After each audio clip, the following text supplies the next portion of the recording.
استقبال کرتا ہوں ان 4 مصروں سے صدر علی وقار کا کہ بات الفاظ کے سانچے میں جو ڈھالی جائے، دیوانوں اب تو کہہ دو سبحان اللہ، بات الفاظ کے سانچے میں جو ڈھالی جائے، پہلے وہ سنت و قرآن سے ملا لی جائے، پہلے وہ سنت و قرآن سے ملا لی جائے۔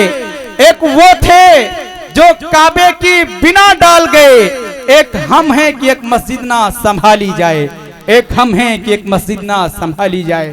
مائک پر صدر علی وقار تشریف لائیں اور اپنے صدارتی خطبے سے ہم تمام سامعین کو محظوظ و مستفیض فرمائیں۔ الحمدللہ وکفا وسلام علی عبادہ الذین اصطفى اما بعد فقد قال اللہ تبارک و تعالی فی القرآن المجید فاعوذ باللہ من الشیطان الرجیم بسم اللہ الرحمن الرحیم قل ان کنتم تحبون اللہ فاتبعونی یحببکم اللہ ویغفر لکم ذنوبکم واللہ غفور رحیم۔ وقال اللہ تبارک و تعالی لا ترفعوا اصواتکم فوق صوت النبی۔ وقال النبی صلی اللہ علیہ وسلم لا یؤمن احدکم حتی اکون احب الیہ من والدہ وولدہ والناس اجمعین۔ مجھے صرف اشتہاری مجرم بنا کر کے آپ کے سامنے پیش کیا گیا ہے۔ اصل بیان آپ کے محبوب نوجوان مقرر مفتی سلمان صاحب کا ہونا ہے، اور اس کے بعد شورائے کرام کی آمد آپ کے سامنے ہوگی۔ آپ کے اس جلسے کے اندر 2 چیزیں ہیں، ایک تو سیرت کا جلسہ اور دوسری چیز ہے نعتیہ مشاعرہ۔ ہمارا اور آپ کا مزاج جو ہے وہ سیرت سے نہیں ہے، نعتیہ مشاعرے سے ہے۔ حالانکہ ایسا نہیں، آپ کو بتائیں اللہ تبارک و تعالیٰ نے حضرت آدم کا سجدہ کرنے کے لیے شیطان کو حکم دیا تھا، لیکن اس نے اپنی عقل لگائی اور اپنا مزاج استعمال کیا، جس کو قرآن کریم نے بیان کیا ہے۔ خلقتہ من نار و خلقتہ من طین۔ اس نے اپنے آپ کے اندر ایک بڑائی حاصل کی، لیکن یاد رکھیے شیطان 4 عین کا مالک تھا۔ شیطان 4 عین کا مالک تھا۔ وہ عالم بھی تھا، وہ عابد بھی تھا، وہ حاکم بھی تھا، لیکن راندے درگاہ ہوا کس وجہ سے؟ وہ عاشق نہیں تھا۔ عاشق کی عین کا اس نے استعمال نہیں کیا، اس لیے اللہ تبارک و تعالی نے راندے درگاہ کر دیا۔ ہم سب عین کے مالک ہیں، عاشق رسول ہیں، لیکن اور چیزیں نہ ہم عابد ہیں نہ ہم عالم ہیں، تمام عینوں سے ہم خارج ہیں۔ لیکن کالی کملی والے آقا جناب محمد رسول اللہ صلی اللہ علیہ وسلم اسی مبارک مہینے کے اندر آئے تھے، اور آپ نے اپنی 63 سالہ زندگی کو ہمارے اور آپ کے لیے قربان کر دیا۔ ہمارے اور آپ کے لیے اپنی جان کو جان نہ سمجھا، اپنے مال کو مال نہ سمجھا، اور صحابہ کرام رضوان اللہ تعالی علیہم اجمعین اپنے وطن کو خیرباد کہہ دیا۔ لیکن آج جیسے مسلمان صرف ربیع الاول کے مہینے میں یا اور دیگر مہینے میں عشق نبی کا جشن مناتے ہیں۔ نبی کریم صلی اللہ علیہ وسلم کی اگر سیرت دیکھی جائے تو نبی کریم صلی اللہ علیہ وسلم نے کو اللہ تبارک و تعالیٰ نے کس مقصد کے لیے بھیجا تھا؟ اس مقصد کو حاصل کرنے کے لیے اللہ نے دنیا کے اندر ہمیں بھیجا تھا۔ ورنہ یاد رکھیے ہمارے آقا جناب محمد رسول اللہ صلی اللہ علیہ وسلم اپنی قبر کے اندر زندہ ہیں۔ ایک واقعہ میں نے کتابوں کے اندر پڑھا ہے کہ ایک بزرگ تھے جن کا یہ عمل تھا کہ 1 لاکھ درود شریف پڑھنے کے بعد آقائے نبی محمد صلی اللہ علیہ وسلم کے نام احسال ثواب کیا کرتے تھے۔ یہ تحفہ اپنے آقا جناب محمد رسول اللہ صلی اللہ علیہ وسلم کے روضہ اقدس تک پہنچاتے تھے فرشتوں کے ذریعے سے۔ کیا عمل تھا؟ 1 لاکھ درود شریف پڑھنے کے بعد آپ تحفہ بھیجتے تھے ہمارے آقا کے پاس، اور درود شریف کا پڑھنے والے کا کیا مقام ہے وہ علماء سے کیجئے۔ نبی کریم صلی اللہ علیہ وسلم کے اس ماننے والے بزرگ نے خواب میں دیکھا کہ ایک مرتبہ نبی کریم صلی اللہ علیہ وسلم ہمارے خواب میں نظر آئے، ان کا گریبان کھلا ہوا تھا، سینہ کھلا ہوا تھا، لیکن آقا مدنی جناب محمد رسول اللہ صلی اللہ علیہ وسلم کے اوپر کچھ نشانات نظر آئے جو زخم کے تھے۔ ان بزرگ نے کالی کملی والے آقا جناب محمد رسول اللہ صلی اللہ علیہ وسلم سے خواب میں مخاطب ہو کے کہا، اے اللہ کے رسول، یہ نشانات کیسے ہیں؟ آپ نے فرمایا، سنو مسلمانوں، سنو عشق رسول کا دعویٰ کرنے والوں، آقا نے فرمایا کہ میری امت کے لوگوں نے میرے سینے کے اوپر اتنے زخم پہنچائے جن کے یہ نشانات ہیں۔ رسول اللہ صلی اللہ علیہ وسلم نے فرمایا، یہ کوئی نئی بات نہیں، آپ صلی اللہ علیہ وسلم کی زندگی کے اندر ان لوگوں نے جنہوں نے اسلام قبول نہیں کیا آپ کو ستایا۔ نبی نے فرمایا، نہیں، ایسا نہیں ہے، وہ لوگ تو اس سے الگ ہیں جو میرے اوپر وہ جھڑی ڈالتے تھے، میرے اوپر غلاظت ڈالتے تھے اور میرے اوپر کوڑا اور کرکٹ ڈالتے تھے، ان لوگوں سے میرے سینے کے اوپر زخم نہیں پہنچا۔ یہ وہ لوگ ہیں جو کلمہ پڑھنے والے ہیں، یہ وہ لوگ ہیں جو قرآن کے پڑھنے والے ہیں، یہ وہ لوگ ہیں جو قرآن کے ماننے والے ہیں، جنہوں نے ہمارے آنے کے بعد ہمارے نام کا جشن تو بنایا لیکن میری سنتوں پر عمل نہیں کیا۔ نبی کریم صلی اللہ علیہ وسلم نے فرمایا، من سن سنتن فلہ اجرہ مئۃ شہید۔ اے لوگوں، ایک زمانہ ایسا آئے گا جس زمانے کے اندر میرے آقا کی کوئی سنت پر عمل کرنے والا نہیں ہوگا۔ ایسے دور کے اندر اگر کوئی آقا مدنی جناب محمد رسول اللہ صلی اللہ علیہ وسلم کی ایک سنت کو سنت سمجھ کر عمل کرے گا تو آقا نے فرمایا 100 شہیدوں کے برابر ثواب ملے گا۔ وہ شہید جنہوں نے اپنی گردنوں کو دین کے لیے قربان کر دیا، اپنی گردنوں کے اوپر تلواریں چلوا لی اور بچوں کو یتیم کر دیا، عورتوں کو بیوہ کر دیا۔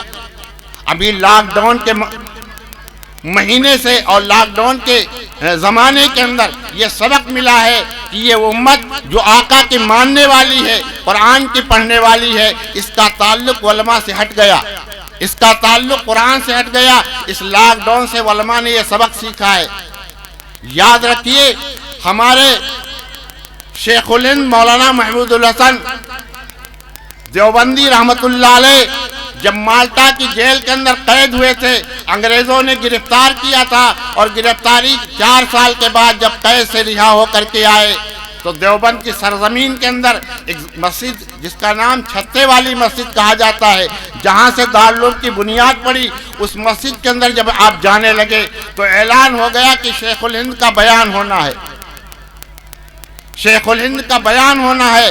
اس زمانے کے بڑے بڑے علماء جس میں لکھا ہے مفتی شفیع صاحب موجود تھے، مولانا انور شاہ کشمیری رحمت اللہ علیہ موجود تھے، بڑے بڑے علماء موجود تھے۔ حضرت کا بیان سننے کے لیے حاضر ہوئے۔ حضرت نے فرمایا کہ لوگوں، مالٹا کی جیل میں 4 سال گزارنے سے ہمیں 2 باتیں سمجھ میں آئی۔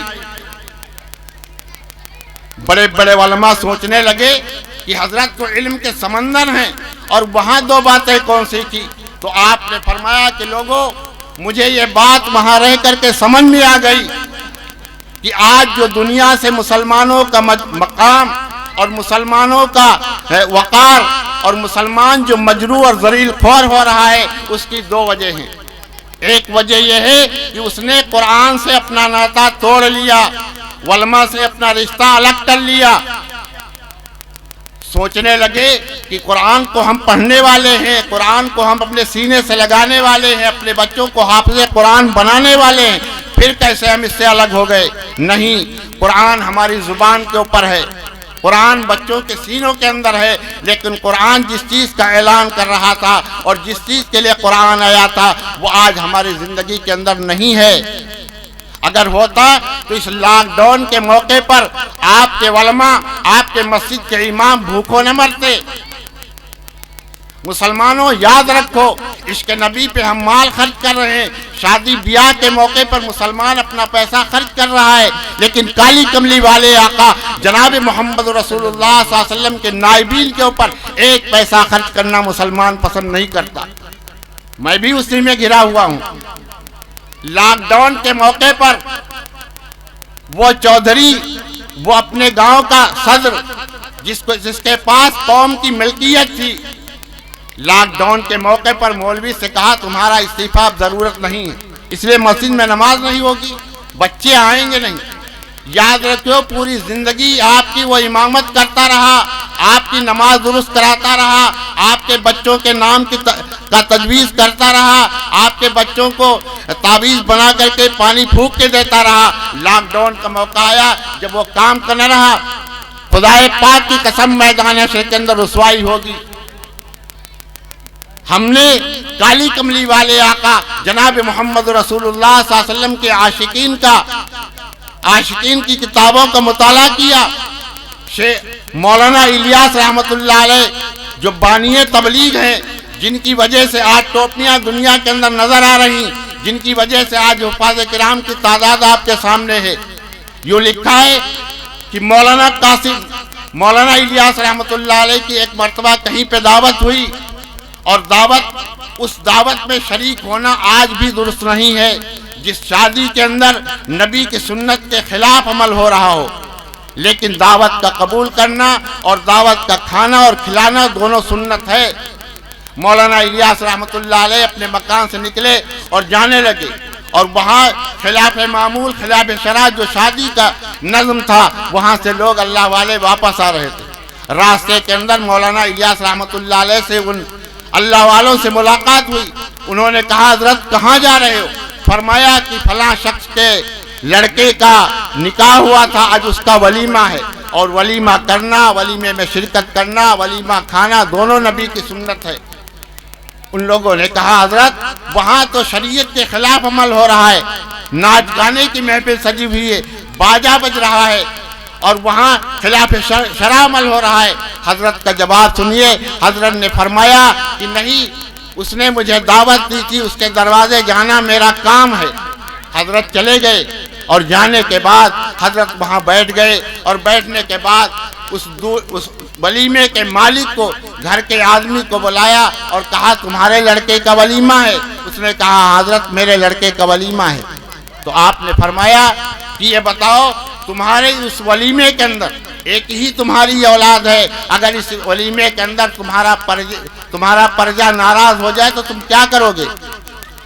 تو اس نے کہا حضرت اکلوتی اولاد ہے، اگر کوئی ناراض ہو جائے گا تو اسے ہم منائیں گے۔ تو کہا سب سے نیچے طبقے کا جو آپ کا پرجا بھنگی ہوتا ہے، جو غلاظت و ناپاکی اٹھاتا ہے، اگر وہ کہہ دے تمہارے بیٹے کے ولیمے میں ہم شریک نہیں، ہم کھانا نہیں کھائیں گے، تو کیا کرو گے؟ تو اس نے کہا حضرت چاہے سر کی ٹوپی ڈالنی پڑے منع کے رہیں گے۔ حضرت نے فرمایا سنو مسلمانوں، جس نکاح کے اندر، جس ولیمے کے اندر، جس کھانے کے اندر، جس دعوت کے اندر نائی اور بھنگی کو منایا جا سکتا ہے اور آقا کو ناراض کیا جا سکتا ہے، ایسی شادی کے اندر الیاس بھی شریک نہیں ہوگا۔ یہ کہنا تھا کہ اس نے توبہ کر لیا۔ یہ تھے اللہ والے، یہ تھے قرآن کے ماننے والے۔ آج دوستو ہمیں بڑا افسوس ہوتا ہے، اس لیے ہماری زندگی فراغت کے بعد سے اسی لین میں گزری ہے کہ حافظ قرآن بنا کے مدارس سے بھیجا جاتا ہے، لیکن دنیا کمانے کے چکر میں گاؤں خالی کر دیا جاتا ہے۔ یہ تو قربانی ہم نے دیکھی مولانا حبیب الرحمان صاحب کی، جنہوں نے فراغت کے بعد درس نظامی پڑھایا، اور وہاں سے چھٹی لینے کے بعد گاؤں کی باغ ڈور سنبھالی۔ اور اس سے پہلے ہمارے ساتھی مولانا سلیم صاحب مرحوم، جنہوں نے ہمارے ساتھ 10 سال گزارے، ان کے زمانے سے آپ کی بستی میں میرا آمد رفت برابر رہا، اور اس زمانے کے طلباء کافی تعداد میں آپ کی بستی کے اندر ہیں، لیکن کسی نے اس باغ ڈور کو نہ سنبھالا۔ واقعات کے اندر آتا ہے کہ مولانا حسین احمد مدنی رحمت اللہ علیہ جب مالٹا کی وہاں مراد آباد کی جیل کے اندر قید ہو گئے، تو وہاں پر ایک عالم پہنچے اور حضرت سے ملاقات کرنے کے لیے، اور کہا رشید احمد، ہاں حسین احمد، یہ بتاؤ تم کیا کر رہے ہو؟ یہ سنے وہ لوگ جو قرآن کے پڑھے ہوئے عالم دین ہیں، جنہوں نے مدرسے کی روٹی کھائی ہے، جن کے ذریعے سے دین اجاگر ہونا چاہیے۔ مولانا رشید حسین احمد مدنی رحمت اللہ علیہ سے فرمایا کہ حسین احمد کیا کرتے ہو؟ فرمایا میں تعلیم الاسلام پڑھاتا ہوں۔ تو ان عالم نے کہا کہ تم دارالعلوم دیوبند کے اندر رہ کر کے بخاری پڑھاتے تھے اور یہاں تعلیم الاسلام پڑھاتے ہو؟ تو فرمایا وہاں ضرورت تھی بخاری پڑھانے کی، یہاں قید خانے کے اندر، جیل کے اندر تعلیم الاسلام پڑھانا میرا کام ہے اور یہ ذمہ داری ہے۔ یہ اس واقعے سے ہم علماء اور حفاظ کو بھی بتانا چاہتے ہیں کہ اللہ نے اگر تم کو صاحب علم بنایا ہے تو اپنے گھر کا ماحول سدھاریے اور اپنی بستی کے اندر گھور بن کر زندگی گزاریے۔ اس لیے مثال کے طور سمجھیے کہ مولانا حبیب الرحمان صاحب 2 سال سے آپ کے ہاں سیرت کے جلسہ اور راتیہ مشاعرہ کا انعقاد کرتے ہیں۔ بہت سے لوگ ایسے ہوں گے جو ان کے خلاف چیموں گوئیاں کرتے ہوں گے، لیکن یہ نہیں سمجھتے کہ ان کی قربانی اور ان کی محنت کا صلہ ہے جو آج بستی کے اندر علماء دین، علماء ربانیین اور اللہ والے شورائے کرام ہماری بستی میں آئے۔ جس بستی کے اندر ایک عالم گزر جاتا ہے، خدا پاک کی قسم وہ بستی ایسی چمکتی جیسے آسمان کے تارے زمین والے دیکھتے چمکتے ہوئے۔ یہ ان کا تو فعل ہے۔ میں ان کے رفقا کو مبارکباد دیتا ہوں اور پوری بستی کو مبارکباد دیتا ہوں کہ جس طریقے سے، جس لگن سے آپ نے اس جلسے کو رچایا اور بسایا ہے۔ آنے والے علماء کرام کے بیانات اور شورائے کرام کی نازخوانی سننے کے بعد اگر ہم ایک عمل کرنے والا بن جائے گا تو دوستو یاد رکھے پوری بستی کی آخرت سدھر جائے گی، اور اگر اس پہ عمل نہ رہا تو ہماری زندگی بیکار ہو جائے گی۔ اس لیے میں آپ سے درخواست کرتا ہوں کہ عاشق رسول بنیے، لیکن عمل کے اعتبار سے بنیے۔ عاشق رسول وہ تھے جنہوں نے پتھر کھایا لیکن نبی کا دامن نہ چھوڑا، پیٹ پہ پتھر باندھے نبی کا دامن نہ چھوڑا، بھوک کی وجہ سے پریشان ہوئے۔ حدیث کے اندر آتا ہے کہ ایک مرتبہ نبی کریم صلی اللہ علیہ وسلم خلاف معمول مسجد نبوی کے اندر حاضر ہو گئے۔ وہاں پہنچے تو دیکھا ابو بکر بھی حاضر ہیں، عمر بھی حاضر ہیں، آپ صلی اللہ علیہ وسلم بھی تشریف لے گئے۔ آپ نے جب دیکھا کہ وقت سے پہلے عمر اور ابو بکر تشریف لے آئے تو آپ نے پوچھا ابو بکر اور عمر آج وقت سے پہلے کیوں تشریف لے آئے؟ فرمایا کہ اے آقا بھوک نے مجھے پریشان کر رکھا، اس لیے بھوک کی شدت کی وجہ سے برداشت نہ ہوئی، میں نے سوچا چلو مسجد نبوی میں جا کر کے آقا کی زیارت کر کے اپنی بھوک سے سیرابی سے بدل دیں گے۔ آقا نے فرمایا یہی حال میرا ہے، تم نے ایک دن سے نہیں کھایا، میرا 3 دن کا فاقہ ہے۔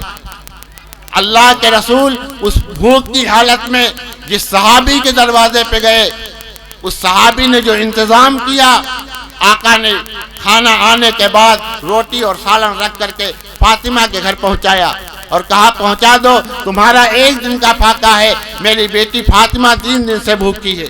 ان بھوک کی برداشت کرنے کے بعد یہ دین، یہ قرآن، یہ اسلام ہم تک پہنچا ہے۔ آج اسلام کی دھجیاں اڑ رہی ہیں۔ میں یہ کہہ رہا تھا کہ دوستو لاک ڈاؤن کی جو میں نے بات کہی اس سے کہنے کا مطلب یہ کہ آپ اپنا تعلق علماء سے جوڑیے، حفاظ کرام سے جوڑیے، اس نسبت سے جوڑیے کہ ان کے اوپر جو خرچ کریں گے وہ کالی کملی والے آقا جناب محمد رسول اللہ صلی اللہ علیہ وسلم کے نائبین کے اوپر خرچ کریں گے۔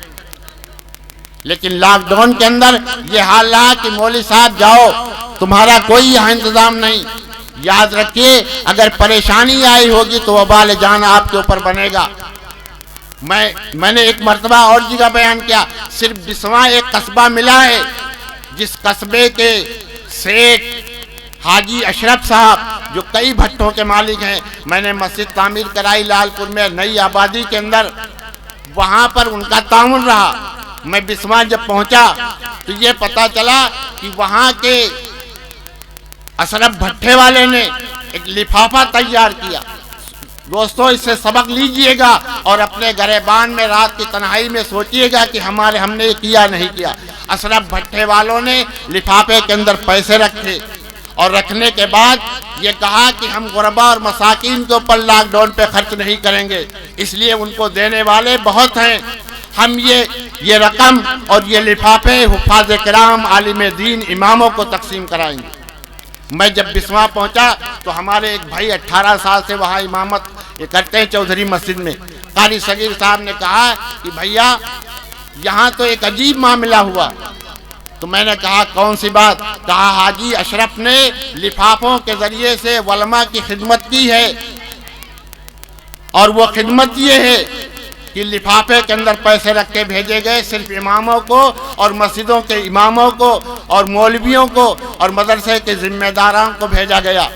جب وہ لے کے پہنچے تو مولانا نے قاری صاحب نے کہا کہ مجھے زکوٰۃ فطرہ نہ چاہیے، تو لے جانے والے قاسم نے کہا کہ قاری صاحب یہ زکوٰۃ فطرہ نہیں ہے، یہ حاجی صاحب کی طرف سے ہدیہ ہے حفاظ کرام کو۔ انہوں نے کیوں دیا؟ وہ یہ سمجھتے تھے کہ مولویوں کی علماء کی تنخواہیں کتنی ہوتی ہیں، یہ اللہ کے خزانے کے اوپر صبر اور شکر کر کے اپنے بچوں کا پالن کرتے ہیں، اپنی زندگی بسر کرتے ہیں۔ اگر وہ عالم ہے، اگر وہ حافظ اور حافظ ہے تو بھوکا مر جائے گا، مسلمانوں تمہارے سامنے ہاتھ نہیں پھیلائے گا، ہر موقع پر آپ سے ملے گا، ہنس کر کے ملے گا، اس لیے کہ کالی کملی والے آقا جناب محمد رسول اللہ صلی اللہ علیہ وسلم نے پیٹ پہ پتھر باندھ دیا اور امت کے سامنے لائے ہوئے دین کو پہنچا دیا۔ صحابہ نے گردنیں کٹوا لی لیکن کوئی شکن آنے نہیں دیا۔ میرے محترم بزرگوں دوستو، آئے ہوئے مقرر آپ کے اسٹیج پہ تشریف لا چکے ہیں۔ میں پوری بستی کو اور پوری کمیٹی کو اور آئے ہوئے تمام مہمانوں کا شکریہ ادا کرتا ہوں کہ اللہ تبارک و تعالی ہم سب کو ان جلسوں میں شریک ہونے کی توفیق عطا فرمائے اور جلسوں سے جو پیغام آپ تک پہنچایا جا رہا ہے اس پیغام پر عمل کرنے والے بن جائے۔ اللہ ہمیں بھی اور آپ حضرات کو عمل کی توفیق عطا فرمائے۔ وآخر دعوانا الحمدللہ رب العالمین۔